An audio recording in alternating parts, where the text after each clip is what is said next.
नमस्कार दोस्तों, स्वागत है आपका हमारे YouTube channel dear aspirant official में। आशा करते हैं आप लोग बेहतर होंगे और अपना अध्ययन कर रहे होंगे। कल हम लोगों ने संविधान पढ़ा था, जिसमें संविधान में कुछ टॉपिक पढ़े थे। सरकार के भाग क्या होते हैं, संविधान क्या है, संविधान की परिभाषा, राज्य व्यवस्था, और उसी अंतराल को आगे ले जाते हुए हम लोग पढ़ेंगे संविधान लिखित और अलिखित क्या संविधान क्या है, और किन देशों का लिखित संविधान है और किन देशों का अलिखित संविधान है। तो वीडियो को ध्यान से देखना और स्टार्ट करते हैं आज के कुछ इम्पोर्टेंट टॉपिक्स। तो पहले लिखित संविधान।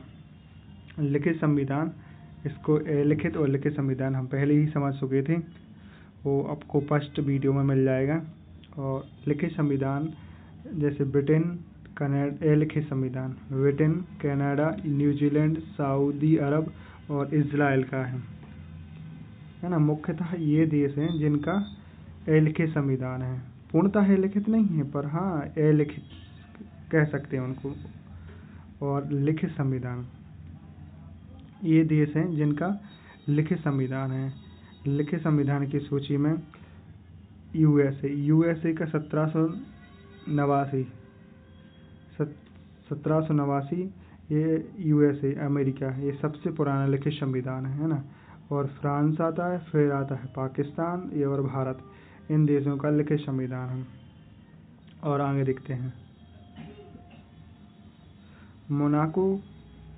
मोनाको का सबसे छोटा लिखित संविधान है। ये नोट ध्यान रखना, मोनाको का सबसे छोटा लिखित संविधान है शब्दों के आधार पर। किसके आधार पर? शब्दों के आधार पर। कितने शब्द? 3814 शब्द हैं। कितने? 3814 शब्द हैं मोनाको के संविधान के। ये सबसे छोटा लिखित संविधान है शब्दों के आधार पर। और अनुच्छेदों के आधार पर सबसे छोटा लिखित संविधान यूएसए का है। कहाँ का है? यूएसए का। ये बात ध्यान रखना, अनुच्छेद के आधार पर यूएसए का हुआ और शब्दों के आधार पर मोनाको का हुआ। आगे देखते हैं। और ये ध्यान रखना कि इसमें 7 अनुच्छेद हैं यूएसए के संविधान में, और 7762 शब्द हैं। और सबसे नया संविधान क्यूबा का है। ये क्यूबा देश का सबसे नया संविधान है। ये 2019 में लागू हुआ है, अभी बना है 2019 में, है ना। तो ये करंट अफेयर में भी आ सकता है। ये सबसे नया संविधान है। और एशिया का सबसे पुराना संविधान जापान का, ये 1889 में बना। कब बना? ये 1889 में। एशिया का सबसे पुराना संविधान जापान का है ना। विश्व का सबसे पुराना है लिखित संविधान अमेरिका का, और अलिखित ब्रिटेन का है। और एशिया का सबसे पुराना संविधान जापान का है, 1889, ध्यान रखना। और सबसे बड़ा लिखित संविधान भारत का है। ये अपने भारत का सबसे बड़ा लिखित संविधान है। इसमें कुल शब्द ये हैं 1,17,369। 1,17,369 ये शब्द हमारे भारत के संविधान में हैं। और कल अनुच्छेद 395 हैं। ये पहले थे 395, वर्तमान में 448 या 470, दोनों ही क्वेश्चन आते हैं, दोनों इम्पोर्टेंट है, इनको दोनों को याद रखना। आगे देखते हैं। भारतीय संविधान को भारतीय संविधान को अंग्रेजी में प्रेम बिहारी नारायण रायजादा ने लिखा। किसने लिखा? प्रेम बिहारी नारायण रायजादा ने। और भारतीय संविधान को हिंदी में वसंत कृष्ण वैद ने लिखा। किसने लिखा? वसंत कृष्ण वैद ने। आगे देखते हैं। भारतीय संविधान पर सजावट। भारतीय संविधान पर सजावट, इस टाइप की सजावट है भारतीय संविधान में। ये संविधान के जो पेज के किनारे होते हैं, ये पेज का किनारा है, उसके किनारे किनारे में जो सजावट लिखी है, जो सजावट की है, ये सजावट की है अपने नंदलाल बोस, राम मनोहर सिन्हा और 22 अन्य सदस्य जिन्होंने ये सजावट की भारतीय संविधान पर। और नोट, ये इम्पोर्टेंट है, इसको याद रखना। नंदलाल बोस शांति निकेतन के छात्र थे। कहाँ के? शांति निकेतन के छात्र थे। और नंदलाल बोस के गुरु अवनींद्र नाथ टैगोर थे। और इन्हीं अवनींद्र नाथ टैगोर ने भारत माता का चित्र बनाया। क्या बनाया? भारत माता का चित्र बनाया अवनींद्र नाथ टैगोर जी ने। आगे देखते हैं। संविधान सरकार के अंगों की शक्तियों की सीमा तय करता है। संविधान क्या करता है? सरकार के अंगों की शक्तियों की सीमा तय करता है। जैसे सरकार के 3 अंग हैं। सरकार के मुख्यतः 3 अंग हैं। एक हुआ,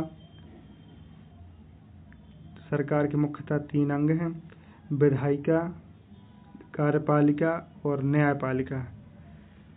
विधायिका का कार्य है विधि का निर्माण करना, है ना, और कार्यपालिका कार्य है विधि को लागू करना। जो विधायिका नियम बनाएगी उसको लागू करने का कार्य कौन करेगा? कार्यपालिका। और न्यायपालिका, जो इन्होंने विधि बनाई, कार्यपालिका लागू की, उस विधि को की व्याख्या करेगी कौन? न्यायालय कानून की व्याख्या करेगी। और इसका दूसरा काम है न्याय कराना और विधि की व्याख्या करना का कार्य किसका है? न्यायालय का। और विधायिका 2 स्तर पर है। विधायिका 2 स्तर पर है। एक है केंद्र स्तर पर और दूसरी है राज्य स्तर पर। केंद्र स्तर पर संसद 79 आर्टिकल 79 में है, 79 है ना, आर्टिकल 79। और संसद के कितने सदन हैं? 2। इनको ध्यान रखना, संसद के 2 सदन हैं। अंग 3 हैं पर सदन संसद के 2 हैं। राज्यसभा आर्टिकल 80, इसे राज्यसभा को क्या कहते हैं? उच्च सदन, है ना। इसकी ट्रिक ये है कि राजा का स्थान हमेशा ऊंचा होता है, तो इससे कहते हैं राज्यसभा उच्च सदन। और लोकसभा निम्न सदन, ये आर्टिकल 81 में है ना। आगे देखते हैं। राज्य स्तर बताया था विधायिका, एक राज्य स्तर पर विधानमंडल है, वहाँ केंद्र स्तर पर संसद थी और राज्य स्तर पर विधानमंडल। आर्टिकल 168, विधानमंडल के भी 2 सदन हैं, है ना। वहाँ पे क्या था? राज्यसभा और लोकसभा। यहाँ पे विधान परिषद और विधानसभा। विधान परिषद 169, आर्टिकल 169, और ये उच्च सदन है। विधान परिषद एक उच्च सदन है, आर्टिकल 169। और विधानसभा एक निम्न सदन है और आर्टिकल 170 निम्न सदन है, आर्टिकल 170। और जो विधान परिषद के सदस्य होते हैं, कहाँ के? विधान परिषद के सदस्य, उनको MLC कहते हैं। क्या कहते हैं? उनको MLC कहते हैं। और विधानसभा के जो सदस्य होते हैं उनको MLA। क्या कहते हैं? MLA, है ना। ध्यान रखना इनको, बहुत इम्पोर्टेंट टॉपिक है, ये पूछा जाता है SSC में, अक्सर बहुत बार पूछा गया है। चलो, इस क्लास में अपन इतना ही पढ़ेंगे और अगली क्लास में आप लोग इंतज़ार ज़रूर करना। और क्लास अच्छी लगे तो कमेंट में ज़रूर बताना, और अगर आपको क्लास अच्छी लगती है तो कमेंट बताइए, और इस सीरीज़ को कंटिन्यू आगे रखते हैं। धन्यवाद।